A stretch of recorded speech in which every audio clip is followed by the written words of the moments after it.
मकर संक्रांति क्यों मनाते हैं? पौष मास में जब सूर्य धनु राशि को छोड़कर मकर राशि में प्रवेश करता है, तब मकर संक्रांति का पर्व मनाया जाता है और सूर्य धनु राशि से मकर राशि में प्रवेश करता है, इसलिए इसे मकर संक्रांति के नाम से जाना जाता है। यह एकमात्र ऐसा त्योहार है जिसे संपूर्ण भारतवर्ष में मनाया जाता है, चाहे इसका नाम व मनाने तरीका कुछ भी हो। वैसे तो ये पर्व जनवरी माह की 14 तारीख को मनाया जाता है, लेकिन कभी कभी ये त्योहार 12, 13 या 15 तारीख को भी मनाया जाता है, क्योंकि यह त्योहार पूरी तरह से सूर्य के मकर राशि में प्रवेश करने के दिन मनाया जाता है और सूर्य सामान्यतः 12, 13, 14 या 15 जनवरी में से किसी एक दिन ही मकर राशि में प्रवेश करता है। इस बार भी ये पर्व 15 को ही मनाया जाएगा। हिंदू धर्म में माह को 2 पक्षों में बांटा गया है, कृष्ण पक्ष और शुक्ल पक्ष। ठीक इसी तरह से वर्ष को भी 2 अयनों में बांटा गया है, उत्तरायण और दक्षिणायन। यदि दोनों को मिला दिया जाए तो एक वर्ष पूर्ण हो जाता है। मकर संक्रांति के दिन से सूर्य की उत्तरायण गति प्रारंभ हो जाती है, इसलिए मकर संक्रांति को उत्तरायण भी कहते हैं। हिंदू धर्म की मान्यताओं के अनुसार इस दिन भगवान विष्णु ने असुरों का अंत कर उनके सिरों को मंदार पर्वत में दबाकर युद्ध समाप्ति की घोषणा की थी। इसलिए इस मकर संक्रांति के दिन को बुराइयों और नकारात्मकता को समाप्त करने का दिन भी मानते हैं। इस त्योहार को अलग अलग प्रांतों में अलग अलग नामों से मनाया जाता है। तमिलनाडु में इसे पोंगल के रूप में, तो आंध्र प्रदेश, कर्नाटक और केरला में केवल संक्रांति के नाम से मनाया जाता है, जबकि बिहार और उत्तर प्रदेश में इस त्योहार को खिचड़ी के नाम से जाना जाता है।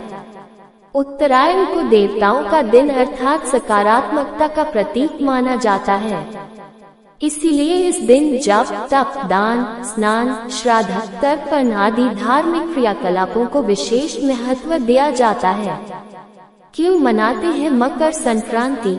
यह माना जाता है कि भगवान सूर्य अपने पुत्र शनि से मिलने स्वयं उनके घर जाते हैं और शनि मकर राशि के स्वामी है, इसलिए इस दिन को मकर संक्रांति के नाम से जाना जाता है। पवित्र गंगा नदी का भी इसी दिन धरती पर अवतरण हुआ था, इसलिए भी मकर संक्रांति का पर्व मनाया जाता है। महाभारत में पितामह भीष्म ने सूर्य के उत्तरायण होने पर ही स्वेच्छा से शरीर का परित्याग किया था। इसका कारण ये था कि उत्तरायण में देह छोड़ने वाली आत्माएं या तो कुछ काल के लिए देवलोक में चली जाती है या पुनर्जन्म के चक्र से उन आत्माओं को छुटकारा मिल जाता है, जबकि दक्षिणायन में देह छोड़ने पर आत्मा को बहुत काल तक अंधकार का सामना करना पड़ सकता है। स्वयं भगवान श्री कृष्ण ने भी उत्तरायण का महत्व बताते हुए कहा है कि उत्तरायण के 6 मास के शुभ काल में जब सूर्य देव उत्तरायण होते हैं और पृथ्वी प्रकाश में रहती है, तो इस प्रकाश में शरीर का परित्याग करने से व्यक्ति का पुनर्जन्म नहीं होता है और ऐसे लोग सीधे ही ब्रह्म को प्राप्त होते हैं। इसके विपरीत जब सूर्य दक्षिणायन होता है और पृथ्वी अंधकारमय होती है, तो इस अंधकार में शरीर त्याग करने पर पुनः जन्म लेना पड़ता है। अनेक स्थानों पर इस त्योहार पर पतंग उड़ाने की परंपरा प्रचलित है। लोग दिन भर अपनी छतों पर पतंग उड़ाकर हर्षोल्लास के साथ इस उत्सव का मजा लेते हैं। विशेष रूप से पतंग उड़ाने की प्रतियोगिताएं भी आयोजित की जाती हैं। पतंग उड़ाने के पीछे धार्मिक कारण यह है कि श्री राम ने भी पतंग उड़ाई थी। गुजरात व सौराष्ट्र में मकर संक्रांति पर कई दिनों का अवकाश रहता है और यहाँ इस दिन को भारत के किसी भी अन्य राज्य की तुलना में अधिक हर्षोल्लास से मनाया जाता है। मकर संक्रांति पर्व 15 जनवरी को धूमधाम से मनाया जाएगा। मकर संक्रांति के दिन सूर्य उत्तरायण होता है, यानी इस दिन सूर्य उत्तर दिशा की ओर बढ़ता है। ज्योतिष शास्त्र के अनुसार इस दिन सूर्य मकर राशि में प्रवेश करता है। मकर संक्रांति के दिन से ही मौसम में बदलाव की शुरुआत होती है। इस दिन स्नान, दान, पूजा पाठ और तिल खाने का खास महत्व है। पौराणिक मान्यताओं के अनुसार मकर संक्रांति के दिन ही सूर्य देव अपने पुत्र शनि से मिलने उनके घर जाते हैं। ये पर्व पिता पुत्र के अनोखे मिलन से भी जुड़ा है। इस दिन सूर्य देव और शनि की कथा पढ़ना बहुत शुभ माना जाता है। माना जाता है कि यह कथा पढ़ने से सुनने मात्र से ही शनि दोष से राहत मिल जाती है।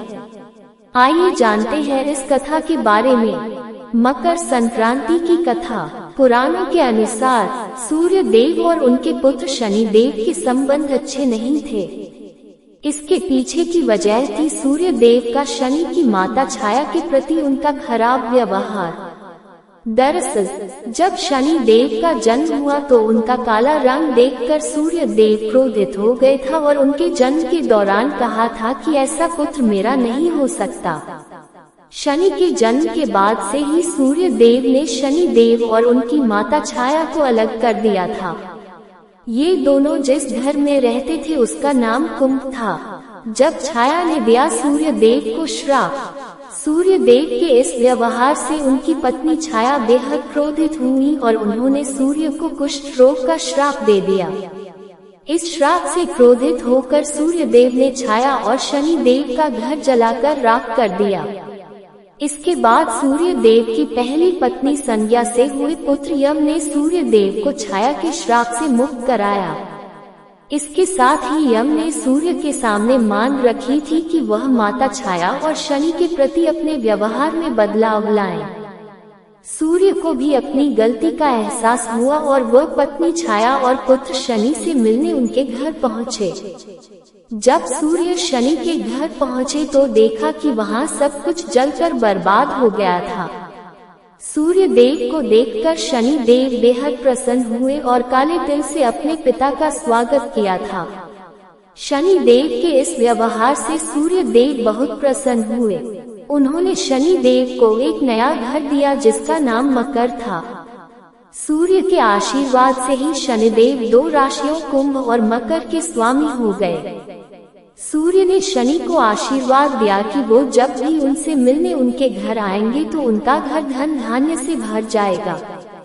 सूर्य ने कहा कि मकर संक्रांति के मौके पर जो लोग भी मुझे काले तिल अर्पित करेंगे उनके जीवन में सुख समृद्धि आएगी। इसलिए मकर संक्रांति के मौके पर सूर्य देव की पूजा में काले तिल का इस्तेमाल करने से व्यक्ति के घर में धन धान्य की कोई कमी नहीं रहती है। यदि आपको यह वीडियो अच्छा लगे तो इस चैनल को सब्सक्राइब करें और बेल आइकॉन को जरूर दबा दें।